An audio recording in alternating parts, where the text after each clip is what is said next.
एक गांव के बाहर छोटा सा शिव मंदिर था, जिसमें एक वृद्ध पुजारी रहते थे। एक दिन एक गरीब माँ अपने नन्हे से बालक को मंदिर के द्वार पर छोड़कर चली गई। बहुत खोजने पर भी पुजारी जी को बालक के परिवार का कुछ भी पता न चला। जब गांव का कोई भी व्यक्ति उस बालक का लालन पालन करने को तैयार न हुआ, तो पुजारी जी ने भगवान शिव की इच्छा समझकर उसे अपने पास रख लिया और उसका नाम भोला रख दिया। गांव के श्रद्धालु भक्तों से जो कुछ प्राप्त होता, उसी से भगवान शिव का, पुजारी जी का और बालक भोला का किसी तरह गुजारा चल जाता था। यदि किसी दिन कम भी पड़ता, तो पुजारी जी बालक और भगवान को भोग लगाकर स्वयं गंगा जल पीकर रह जाते। धीरे धीरे भोला बड़ा होने लगा और अब वह पुजारी जी के कामों में हाथ बटाने लगा था। वृद्ध पुजारी जी के थके हारे हाथों को कुछ आराम मिलने लगा, इसलिए उन्होंने भोला को मंदिर की सफाई, भगवान शिव की पूजा, उनको भोग लगाने और उनकी आरती करने की सारी विधि अच्छी प्रकार समझा दी थी। अब वे स्वयं भगवान शिव के नाम जप और संकीर्तन में समय व्यतीत करने लगे। एक दिन भगवान शिव के मंगलकारी नाम शिव शिव शिव का जाप करते हुए ही उनके प्राण छूट गए। अब बालक भोला का इस संसार में भगवान शिव के सिवा और कोई सहारा न रहा। उसने पुजारी जी की ये 3 बातें कभी नहीं भूली। भगवान भोले शंकर शिव शंकर को ताजी गर्म रसोई का ही भोग लगाना। दूसरी, भगवान को भोग लगाए बिना स्वयं कुछ भी नहीं खाना। और भगवान शिव पर विश्वास रखकर कभी भी किसी भी वस्तु का संग्रह न करना, बासी भोजन का भी नहीं। यदि कोई भक्त पहले से बना भोजन या मिठाई मंदिर में दे जाता, तो बालक भोला उसे गरीबों में बांट देता। वह ताजी रसोई बनाकर ही भगवान का भोग लगाता था। उसके बाद ही स्वयं प्रसाद ग्रहण करता और यदि बचता तो उसे बांट देता। यदि रसोई बनाने की सामग्री न होती, तो भोले बाबा और भोला दोनों गंगा जल पीकर ही रह जाते थे। एक बार बरसात का मौसम आया और 3-4 दिन तक मूसलाधार वर्षा होने से मंदिर में एक भी भक्त नहीं झांका। भोला अपने भोले बाबा को गंगा जल का ही भोग लगाता और उसे ही स्वयं भी पीकर रह जाता। भोले बाबा बालक की भक्ति और सहन शक्ति की परीक्षा लेते रहे, किंतु आखिर में अपने भक्त बालक को भूख से तड़पते देख उनसे रहा न गया। वे सेठ के नौकर का रूप धरकर हाथ में भोजन सामग्री की पोटली बालक को देते हुए बोले, सेठ जी ने यह सीधा अर्थात कच्चा राशन भेजा है। इससे रसोई बनाओ, भोग लगाओ और स्वयं भी प्रसाद पाओ। मैं कल फिर आऊंगा। भोला भगत ने आशीर्वाद देकर उसे विदा किया और गीली सूखी लकड़ियों के धुएं में गरम रसोई बनाई और रसोई बनाकर भोले बाबा को भोग लगाया। पूरे बरसात के मौसम में भोले बाबा नौकर के वेश में आते और भोला भगत को सीधा देते रहे और स्वयं भी गर्मा गर्म रसोई का भोग पाते रहे। एक दिन भोला भगत ने सोचा कि सेठ जी को राशन भेजते हुए 4 महीने हो गए हैं, किंतु वे स्वयं कभी मंदिर में भोले बाबा का प्रसाद ग्रहण करने और उनके दर्शन करने के लिए नहीं आए। अगले दिन जब भोले बाबा नौकर के वेश में राशन की पोटली देने आए, तो भोला भगत उनसे बोला, भाई, तुम्हारे इतने धर्मात्मा सेठ जी कभी स्वयं मंदिर में प्रसाद लेने नहीं आए। इस कारण मेरा हृदय अत्यंत दुखी हो रहा है। अपने सेठ जी से कहना कि कल वे भी मंदिर में प्रसाद ग्रहण करने अवश्य पधारें। ऐसा सुनकर नौकर बने भोले बाबा चौंक कर घबरा उठे और बोले, पुजारी जी, सेठ जी मेरे द्वारा आपको राशन भेजते हैं। आप इससे भगवान जी का भोग लगा देते हो और स्वयं भी प्रसाद पा लेते हो। फिर सेठ जी को बीच में बुलाने की क्या जरूरत है? जैसा चल रहा है वैसे ही चलने दीजिए ना। भोला बोला, ऐसे कैसे चलने दूं? आपके धर्मात्मा सेठ जी इतने दिनों से राशन भेज रहे हैं। क्या मैं उन्हें भगवान का प्रसाद देने का अपना कर्तव्य भी पूरा न करूं? मैं किसी का उधार खाने वाला नहीं हूं। अपने सेठ जी से कह देना, यदि कल भोले बाबा का प्रसाद ग्रहण करने न पधारे तो मैं उनका राशन लेना बंद कर दूंगा। नौकर बने भोला बाबा तो अपने भोले भगत की अकड़ देखकर कांप उठे और यह सोचकर मन ही मन हंसे कि आज तो लेने वाला ही देने वाले पर धौंस दिखा रहा है। लेकिन सरल हृदय भक्त के मनोभाव पर रीझकर वे बोले, ठीक है पुजारी जी, कल सेठ जी मंदिर में प्रसाद ग्रहण करने जरूर पधारेंगे। दूसरे दिन बड़े सवेरे ही भोले बाबा नौकर के वेश में दूध और बहुत सारी सामग्री लेकर मंदिर पहुंच गए। भोला चौंकते हुए बोला, भाई आज इतना सारा राशन किस लिए ले आए? नौकर बने भोले बाबा बोले, पुजारी जी भूल गए क्या? आज आपने सेठ जी को प्रसाद के लिए बुलाया है, इसलिए आप झिक कर रसोई बनाइए और भोले बाबा को भोग लगाइए। हाँ, यह तो बता दीजिए कि सेठ जी किस समय पधारें? भोला ने प्रसन्न होकर उन्हें सेठ जी के आने का समय बता दिया। अब भोला भगत की इच्छा पूर्ण करने के लिए भोले बाबा कैलाश पर सेठ का रूप धारण करने लगे। इधर अपने स्वामी को एक प्यारे छोटे से भक्त के यहाँ जीमने जाने का समाचार सुनकर ममतामयी अन्नपूर्णा माँ पार्वती भी भला कैसे पीछे रहती। वे भी पति की आज्ञा लेकर सेठानी का रूप धारण करने में जुट गईं। भोले बाबा ने अपने गले से मुंडों की माला उतार दी, शरीर पर लगी भस्म, कमर पर पहना हुआ बाघांबर और बाहों और कानों में पहने सांपों के हार भी उतारकर एक तरफ कैलाश पर्वत पर रख दिए। उन्होंने एक मखमल का सुंदर कुर्ता धारण कर लिया। अपनी जटाएं सीधी करके गंगा और चंद्रमा को उनमें छुपा लिया और ऊपर से एक सुंदर रंग बिरंगी पगड़ी पहन ली।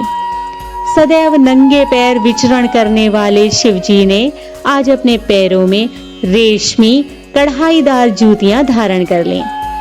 हाथ का त्रिशूल और डमरू भोले बाबा ने नंदी के हाथ में थमा दिए और अपने हाथ में एक सुंदर छड़ी लेकर पार्वती जी के तैयार होने की प्रतीक्षा करते हुए कैलाश पर चहलकदमी करने लगे।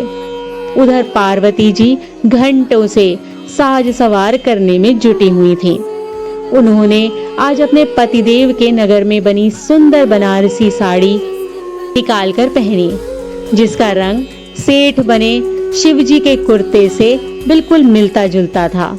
उन्होंने सोने, चांदी, हीरे के जगमगाते हुए आभूषण धारण किए, पैरों में सुंदर चप्पल पहन ली, बगल में एक सुंदर सा पर्स दबा लिया और भोले बाबा के बार बार आवाज लगाने के बाद श्रृंगार कक्ष से बाहर निकलकर आईं।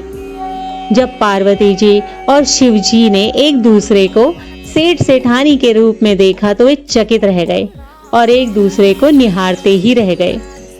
दोनों एक दूसरे को देख देख कर निहाल हुए जा रहे थे। इससे पहले उन्होंने कभी एक दूसरे को ऐसे इतने सुंदर रूप में नहीं देखा था। जब भगवान गौरी शंकर सेठानी सेठ का रूप धारण करके कैलाश से अपने भक्त के यहाँ दावत जीमने चले तो गणेश, कार्तिकेय, नंदी, ऋषि मुनि, देवता और देवांगनाएं भी उन्हें देखकर ठगे से रह गए। सेठ बने शिवजी अपने हाथ में ली हुई छड़ी को बहुत ही अदाओं से घुमाते हुए पृथ्वी पर टेकते हुए चल रहे थे और उनके पीछे पीछे माँ पार्वती जी अपनी पायलों की छन छन मधुर ध्वनि करती हुई सेठानी बनी हुई चल रही थीं। इधर भोला भगत आज सुबह से ही सेठ जी के स्वागत में भांति भांति के पकवान बनाने में जुटा हुआ था। अपने भोले बाबा का भोग तो वह चलते फिरते बना लेता था, किंतु आज उसे कई महीनों से भगवान का भोग लगाने के लिए राशन भेजने वाले सेठ जी को भगवत प्रसाद देना था। अतः आज उसने अपनी सारी पाक कला उसमें झोंक दी। उसने सेठ जी द्वारा भेजे हुए चावल धोकर खीर बनाई, उसे धीमी आंच पर पकाकर गाढ़ा किया और उसमें सेठ जी के द्वारा भेजी हुई विभिन्न प्रकार की मेवा जैसे बादाम, केसर, चिलगोजे और किशमिश आदि डालने लगा। मिर्च और अदरक को कूटकर उसने बाजरा, बेसन और गेहूं के आटे में भर भर कर मोटे मोटे मिस्से थिक्कड़ बनाए।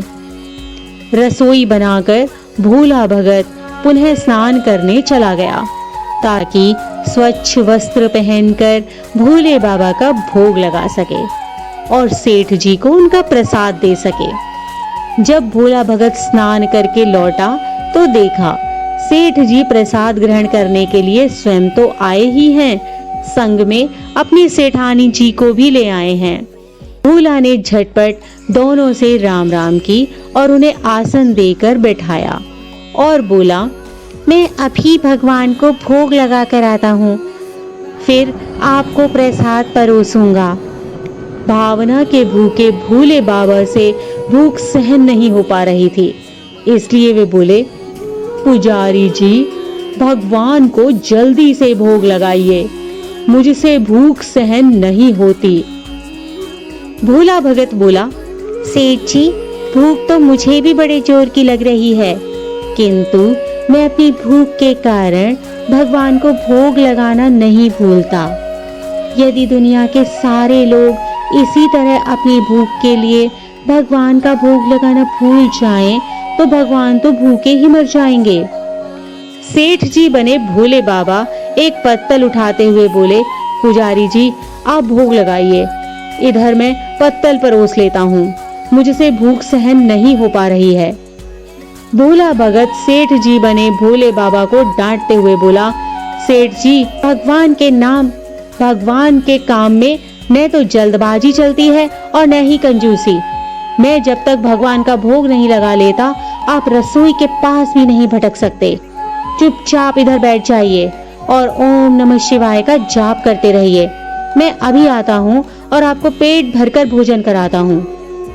सेठ बने शिवजी डांट खाकर चुपचाप अपने आसन पर जा बैठे। सेठानी बनी पार्वती उनकी यह दशा देखकर बड़ी मुश्किल से अपनी हंसी रोक पाई, लेकिन जैसे ही भोला भगत पत्तल में सामग्री लेकर भगवान को भोग लगाने मंदिर में गया, शिवजी पार्वती जी को मौन रहने का संकेत करते हुए चुपके चुपके पैर रखते हुए रसोई में पहुंच गए और उन्होंने एक एक व्यंजन उठाकर चखना शुरू कर दिया। भोले बाबा तो प्रसाद को चखते ही भौचक्के के रह गए। खीर में चीनी की जगह नमक भरा हुआ था और सब्जियों में चीनी भरी हुई थी। जैसे ही भोले बाबा ने रोटी का एक ग्रास तोड़कर मुख में दिया, वे मिर्ची के मारे सी सी करने लगे और उल्टे पैर भाग आए और अपने आसन पर आकर बैठ गए। माँ पार्वती अपने स्वामी की यह हालत देखकर खिलखिलाकर हंस पड़ी। इससे पहले कि भोले बाबा पार्वती जी के सामने कुछ सफाई दे पाते, भोला भगत ओम नमः शिवाय का जाप करते हुए आ पहुंचा। उसने भोग को रसोई के अन्य व्यंजनों में मिलाकर उसे पवित्र बना डाला और फिर सेठ जी के सामने पत्तल परोसकर हाथ जोड़कर बोला, सेठ जी अब आप जी भर कर प्रसाद खाइए। भोले बाबा तो अभी अभी भक्त की भक्ति से भी जोरदार उसके हाथ की बनी हुई रसोई चख चुके थे। अतः उसे जीवने की बात सुनकर उनके पसीने छूटने लगे। कभी वे भोला का तो कभी पार्वती माँ का मुख देखने लगे। भोला को सेठ जी की ढील बर्दाश्त नहीं हुई और बोला, सेठ जी अब क्या हो गया है आपको? अभी अभी तो इतनी उतावली मचा रहे थे, अब क्यों नहीं जीमते? आप जीमोगे तभी तो माता जी भी प्रसाद ग्रहण करेंगी और फिर मैं भी प्रसाद पा पाऊंगा। भोला की ललकार सुनकर भोले बाबा ने चुपचाप खीर का कुल्हड़ उठाया और सारी नमकीन खीर कटागट पी गए। कुल्हड़ खाली होने की देर थी कि भोला ने उसे झट से भर दिया। अपने प्रिय भक्त के हाथों परोसे हुए भोग में भगवान को आज दुगना स्वाद आने लगा। भोला परोसता गया और भोले बाबा खाते रहे। जगत माता पार्वती भक्त और भगवान दोनों के प्रेम को देख देख कर मंत्र मुग्ध होती रही। जब सारी रसोई समाप्त हो गई तो भगवान ने एक जोर की डकार ली। भोला को होश आया और बोला, वाह सेठ जी वाह, मैं भी बावला था जो इतनी थोड़ी सी रसोई बनाई। मुझे पता होता कि आपको प्रसाद ग्रहण करने का इतना शौक है तो और भी ज्यादा रसोई बनाता। भोले बाबा अपने पेट पर हाथ फेरते हुए सेठानी बनी पार्वती जी की ओर मुस्कुरा कर देखते हुए बोले, पुजारी जी मैं इतना रोज कहाँ खाता हूँ, किंतु आज प्रसाद इतना स्वादिष्ट बना था कि अपने पर वश ही नहीं रहा और खाता ही चला गया। किंतु तभी भोला भक्त रुआंसा होकर बोला, सेठ जी यह तो आपने ठीक किया, लेकिन माता जी तो भूखी ही रह गई हैं। ममतामयी पार्वती माँ से भोला का रुआंसा मुख देखा नहीं गया। उन्होंने बची हुई खीर की 4 बूंदें अपने कंठ में टपका ली। भोले बाबा द्वारा भोग लगाने से प्रसाद में अद्भुत अलौकिक स्वाद भर गया था। ऐसी सुगंधित और मीठी खीर चखकर जगत जननी आकंठ तृप्त हो गईं और उनके तृप्त होते ही सृष्टि का प्रत्येक प्राणी तृप्त हो गया। भोला भगत बोला, सेठ जी आपने और माता जी ने प्रसाद ग्रहण कर लिया, इससे मुझे अत्यंत संतोष हो रहा है। समझ लीजिए कि आप दोनों द्वारा प्रसाद ग्रहण करने से मेरा भी पेट भर गया। मेरी तो वैसे भी महीने में 2-2 एकादशी हो जाती हैं, किंतु मैं भी एक दाना ले ही लेता हूँ, जिससे कि भोले बाबा के प्रसाद का अनादर ना हो। यह कहकर जैसे ही भोला ने खीर के पात्र में लगा चावल का एक दाना उठाकर अपने कंठ में डाला, उसकी जन्म जन्मांतर की भूख प्यास मिट गई और समस्त वासनाओं और इच्छाओं की तृप्ति हो गई। उसके ज्ञान के नेत्र खुल गए और उसने देखा कि उसके सम्मुख त्रिलोकीनाथ भगवान शंकर और जगत जननी माँ पार्वती आशीर्वाद की मुद्रा में मुस्कुराते हुए खड़े हैं। भोला दौड़कर उनके चरणों में लौटता गया और उन्हीं में समा गया। जय भोले बाबा, जय माता पार्वती। इसी प्रकार की अन्य व्रत एवं पौराणिक कथा कहानियों के लिए हमारे चैनल को सब्सक्राइब और शेयर करें, ताकि आप भी दूसरों तक इन्हें पहुंचाकर धर्म लाभ प्राप्त कर सकें।